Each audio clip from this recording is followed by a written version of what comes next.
Hello students, welcome all of you in the maths class once again. आज हम start कर रहे हैं एक्सरसाइज 7.1 क्वेश्चन नंबर 4। हम देखते हैं एक्सरसाइज 7.1 के लास्ट 3 क्वेश्चन हम लास्ट वीडियो में कर लिए थे। अब देखते हैं क्वेश्चन नंबर 4 में क्या कहा गया है। क्वेश्चन नंबर 4 में आपसे कहा गया है what fraction of a day is 8 hours. 8 hours एक दिन का कितना फ्रैक्शन होता है। तो ये क्वेश्चन बहुत ही इजी है, आप इसको देखें कैसे करते हैं। सबसे पहले हम लिखेंगे इसका सॉल्यूशन, देखते हैं क्या है। सबसे पहले हम देखते हैं we know that one day is equal to 24 hours। One day में कितने आवर्स होते हैं? 24 आवर्स। वन डे में 24 आवर्स होते हैं और हमारे पास कितने आवर्स दिए गए हैं? We have 8 hours.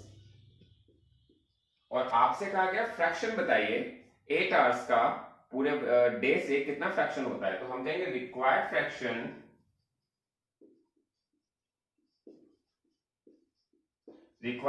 में आप क्या करते हैं, जो टोटल पार्ट्स होते हैं वो अपॉन में रखते हैं और जिसका फ्रैक्शन रिक्वायर होता है वो आप न्यूमरेटर के प्लेस पे ऊपर रखते हैं।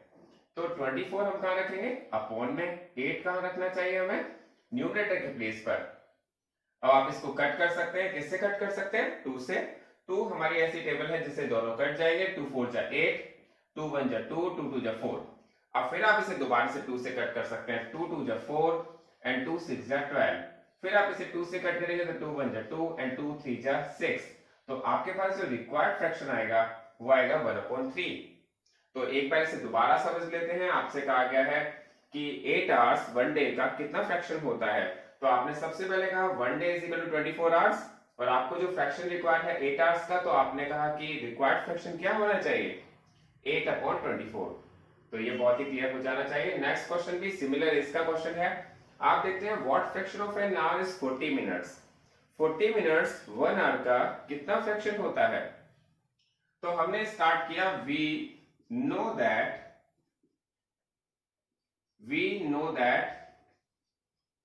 1 hour is equal to 60 minutes. हमें सबको पता है ये बात कि 1 आवर में 60 मिनट्स होते हैं, क्योंकि ये ऑलरेडी हमने पढ़ा हुआ है।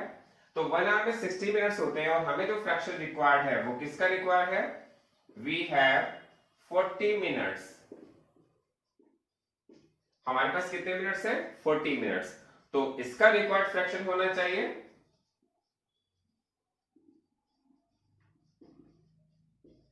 और मैंने आपको बताया फ्रैक्शन जब हम फाइंड करते हैं जो टोटल होता है उसको अपॉन में रखा जाता है, डिनोमिनेटर के प्लेस पे रखा जाता है।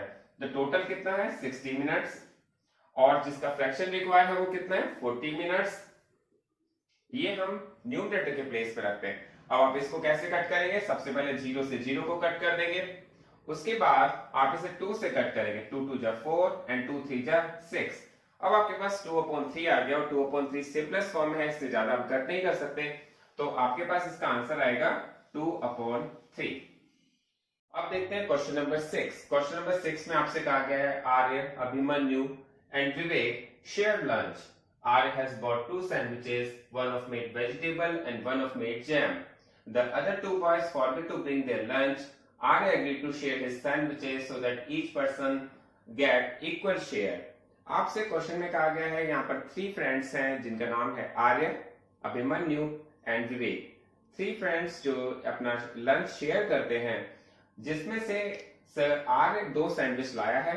एक वेजिटेबल सैंडविच है, दूसरा जैम सैंडविच है और बाकी के अदर जो 2 फ्रेंड्स हैं वो कुछ भी अपना लंच घर से नहीं लाए हैं, वो भूल गए हैं।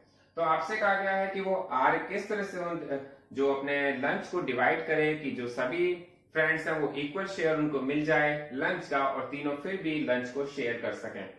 तो आप देखिए यहाँ पर मैंने एक रफ वर्क लिया है साइड में। आप देखिए यहाँ पर 2 सैंडविचेस हैं, एक वेजिटेबल सैंडविच है, एक जैम सैंडविच है। वेजिटेबल सैंडविच भी तीनों को आना चाहिए इक्वल पार्ट्स में और जैम सैंडविच भी तीनों को इक्वल पार्ट्स में आना चाहिए। वो क्या करें? वो उनको क्या करना चाहिए? एक सैंडविच को 3 पार्ट्स में डिवाइड कर देना चाहिए, क्योंकि फ्रेंड्स कितने हैं? 3। तो इट मींस फर्स्ट पार्ट आर्य को मिल जाएगा, सेकंड पार्ट अभिमन्यु को मिल जाएगा, थर्ड पार्ट विवेक को मिल जाएगा। और दूसरा सैंडविच जो जैम सैंडविच है उसी तरह से वो दूसरे सैंडविच को भी इक्वल पार्ट्स में डिवाइड करें सो that each will get equal share. तो यहां पर हमें लिखना क्या पड़ेगा, इसमें कहा गया how can R divide his sandwiches so that each person has an equal share. तो यहां पे हमें लिखना पड़ेगा कि R has to divide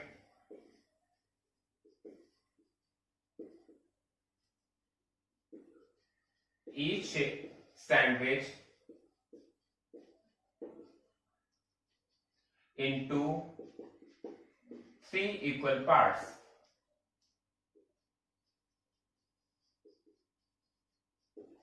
so that each will get equal share।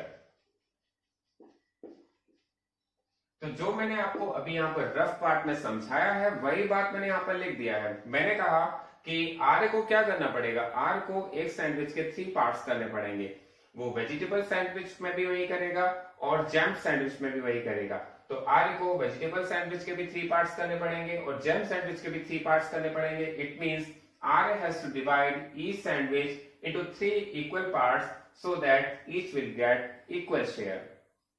तो यहाँ पर हमारा फर्स्ट पार्ट बहुत ही क्लियरली समझ में आ जाना चाहिए। सेकंड पार्ट को देखते हैं। आपसे कहा गया है what part of a sandwich will each boy receive, कितना पार्ट मिलेगा ईच स्टूडेंट्स को। तो हम यहाँ पे लिखेंगे ईच स्टूडेंट या each boy will receive is equal to 1/3 part और 1/3 शेयर। जो भी हमारा शेयर भी कह सकते हैं, उसे पार्ट भी कह सकते हैं। तो ये क्वेश्चन हमारा कंप्लीट हो गया है। क्यों मैंने इसको 1/3 क्यों कहा है, क्योंकि हमारे पास 1 सैंडविच है और हमने उसको 3 पार्ट्स में डिवाइड कर दिया है। तो टोटल पार्ट्स इसके कितने हो गए, 3। टोटल पार्ट्स अपॉन में रखे जाते हैं, ये मैं आपको पहले ही बताया है। और ईच स्टूडेंट को कितना शेयर मिलता है, 1 शेयर। तो इसलिए मैंने कहा कि 1/3 पार्ट्स ईच स्टूडेंट को मिल सकता है। अब देखते हैं क्वेश्चन नंबर 7। क्वेश्चन नंबर 7 में आपसे कहा गया है Kanchan dyes dresses, she had to dye 30 dresses, she has so far finished 20 dresses, what fraction of dresses has she finished. आपसे कहा गया है कंचन एक गर्ल है जो कि ड्रेसेस को डाई करती है, उसको टोटल ड्रेसेस 30 डाई करनी है, उसने 20 ड्रेसेस अभी तक फिनिश कर ली है, उसने कितना फ्रैक्शन ऑफ वर्क कंप्लीट कर लिया है, what fraction of dresses has she finished आपसे पूछा गया है। तो इसको आप कैसे करते हैं, सबसे पहले देखते हैं total number of dresses. Total number of dresses she has to finish, she has to dye. तो हमें यहाँ पर देखना है टोटल नंबर ऑफ ड्रेस कितनी है जिसको वो डाई करना चाहती है। टोटल ड्रेसेस है 30। तो हम यहाँ पे लिखेंगे नंबर ऑफ ड्रेसेस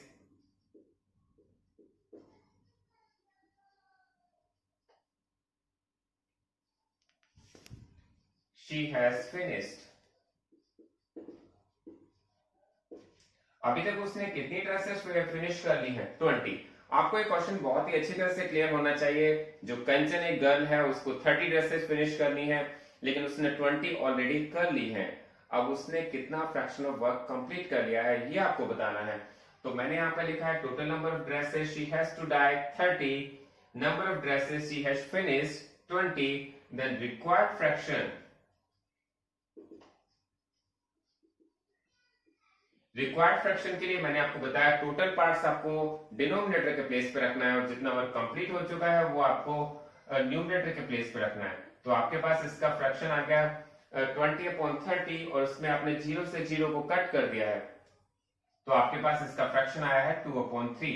ये इसका आंसर है।